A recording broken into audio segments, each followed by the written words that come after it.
Story 1. What I don't get is why any positive legislation towards transgender people is criticized as a waste of time and effort and that there are bigger priorities, but any legislation against them doesn't get the same scrutiny. Story 2. My thoughts are that the president hasn't been in office for a day and has a lot of stuff that needs to be fixed in America, from the housing crisis, healthcare crisis, debt crisis, which includes the healthcare crisis, and more. His first action is to sign an executive order in an attempt to bypass the checks and balances put on him, so that he can make the lives of several marginalized groups worse, despite the fact that none of them are causing any problems. Story 3. I'm going to survive out of spite. I'm not changing who I am. If conservatives want me gone, they have to do the dirty work of murdering me. I'm not going to let them scare me into submission. I'm going to stay who I am. I will throw the next brick at the next Stonewall riot if that is what needs to happen. Story 4. As a guy in his 50s who doesn't experience it, I don't completely understand it.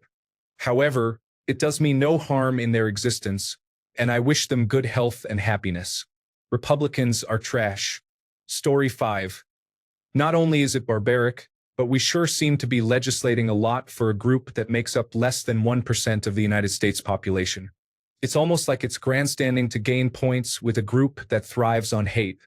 Story 6. This is a dangerous overreach of government power. The government has no business dictating who people are or how they identify. This is a personal decision, and it should be left up to the individual. Story 7. No transgender person existing has done anything to make my life worse. No transgender person has ever raised my rent. No transgender person has ever raised my grocery bill. No transgender person has ever raised gas prices. Billionaires and their wealth hoarding policies are the enemy, not transgender people. Story 8.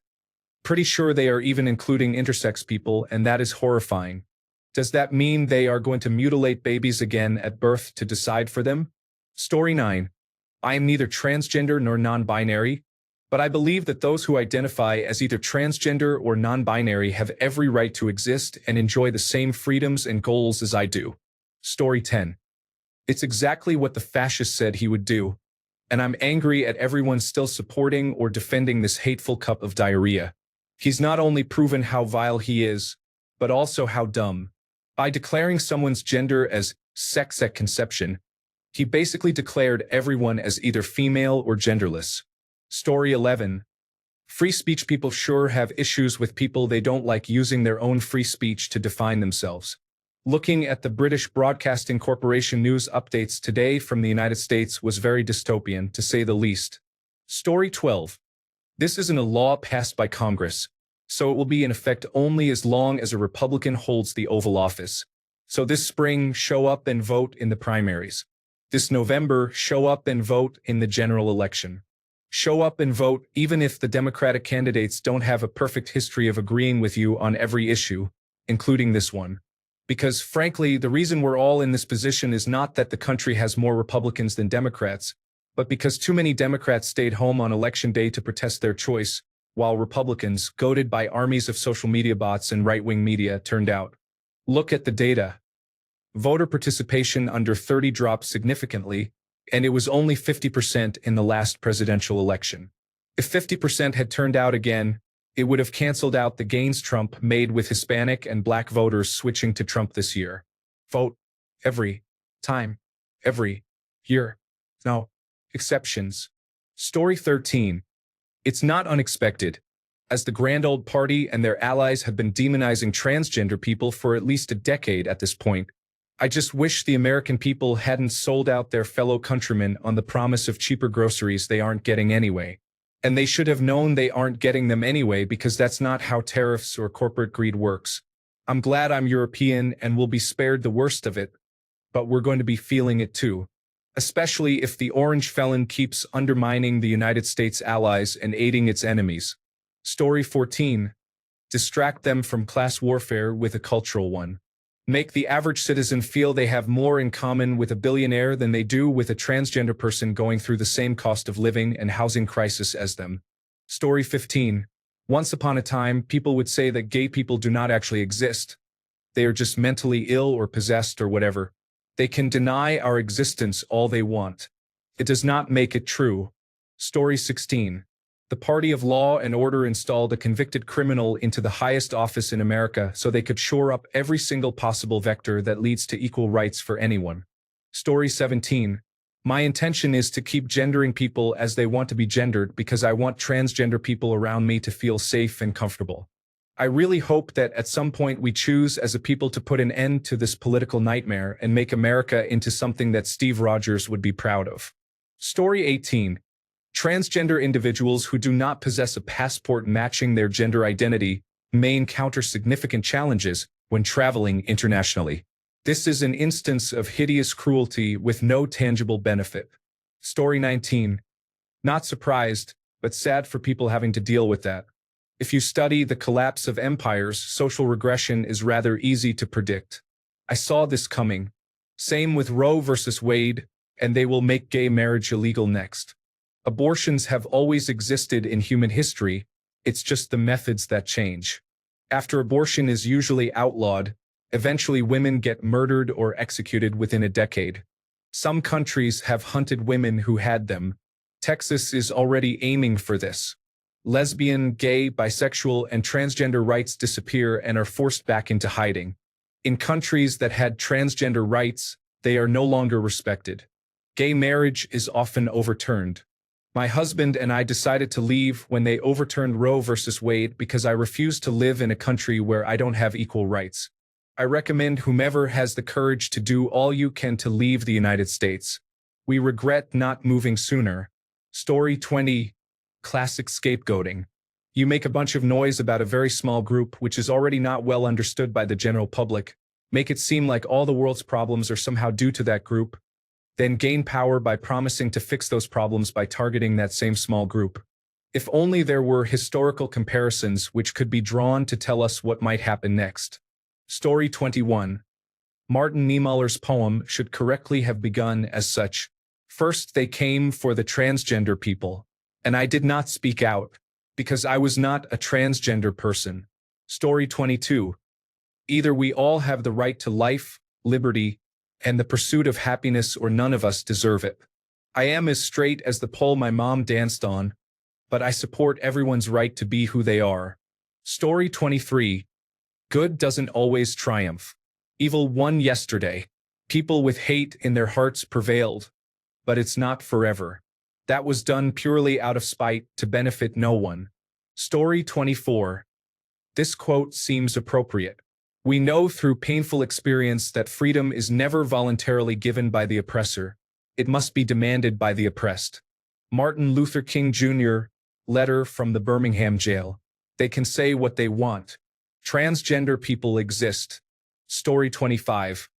For people who pride themselves on not being sensitive little snowflakes, they sure want to control other people's lives because they make them uncomfortable.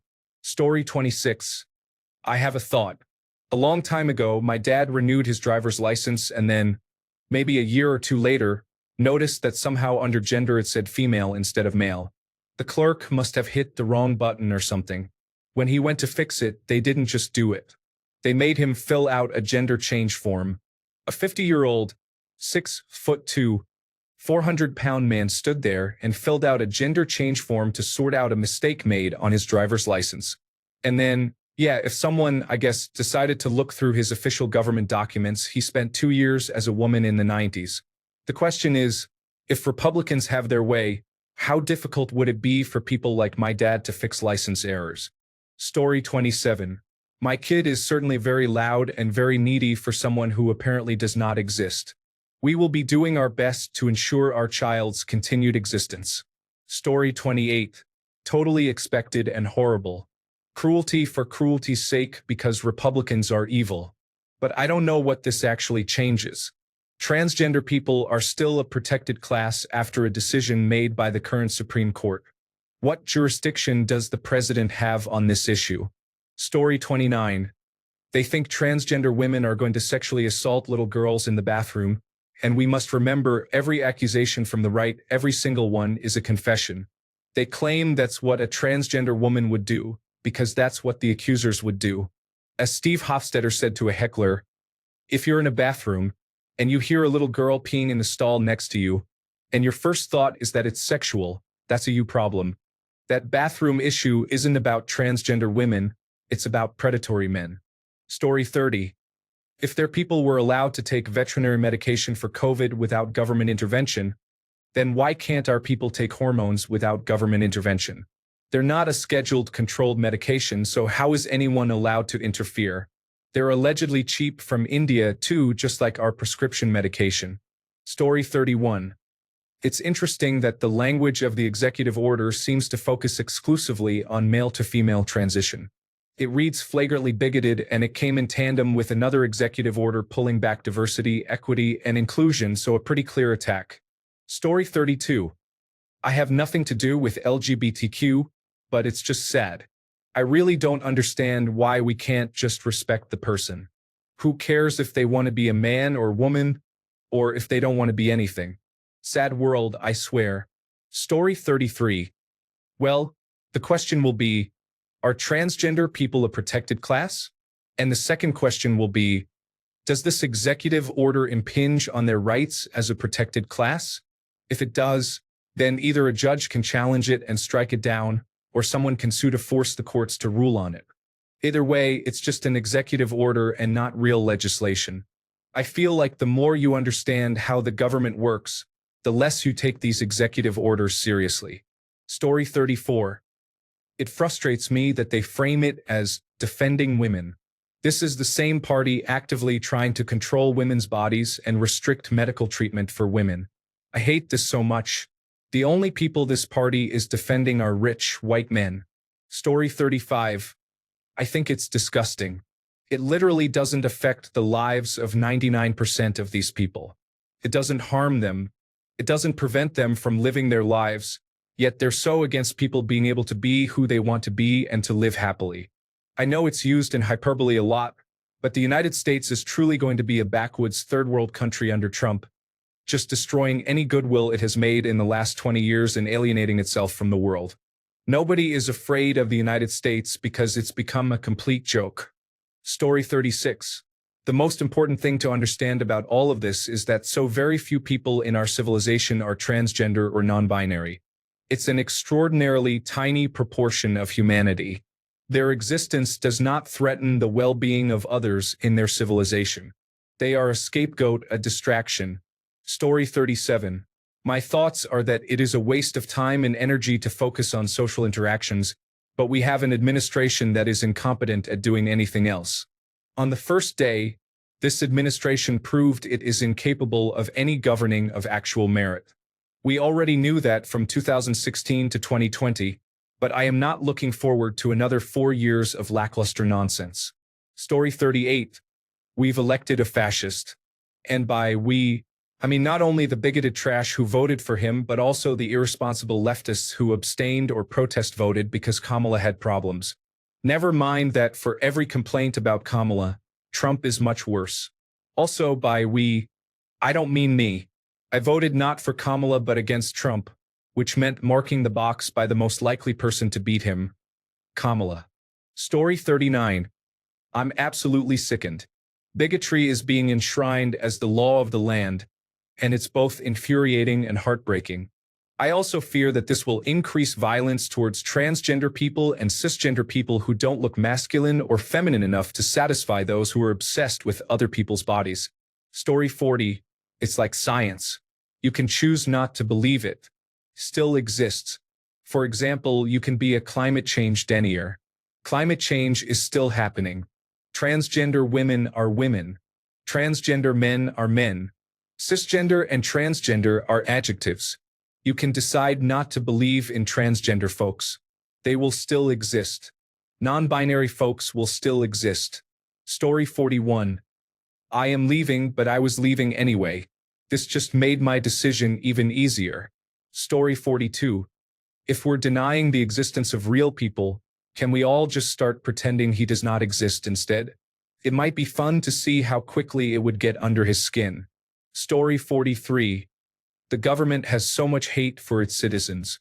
It's horrifying and shameful. The feeling is mutual. I hate our government and everything it stands for, which isn't much of worth. Story 44. It's the start of scapegoating and erasure of inconvenient sectors of society. Unless you are a rich white male, get ready because they are coming for you next. Story 45. Complete nonsense. The man and his followers are dangerous and unhinged.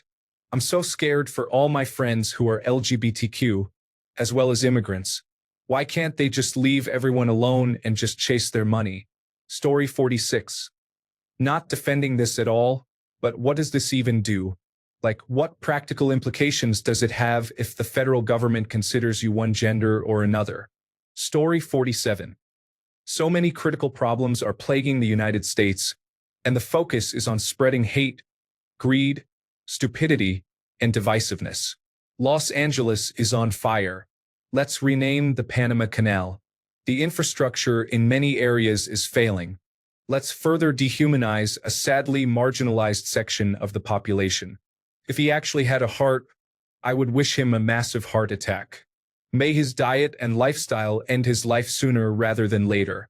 Failing that, I pray that election interference and gross cheating in the 2024 election are discovered, and the election is overturned, and Kamala Harris is declared the president.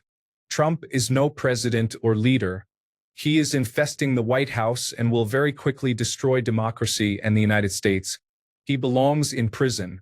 Musk should be deported, and the Republican Party needs to rid themselves of the weak and fearful enablers of these two vile individuals. Edited to add, for someone being such a good Christian, he couldn't even place his hand on the Bible during his swearing-in ceremony. Was he afraid it would spontaneously combust?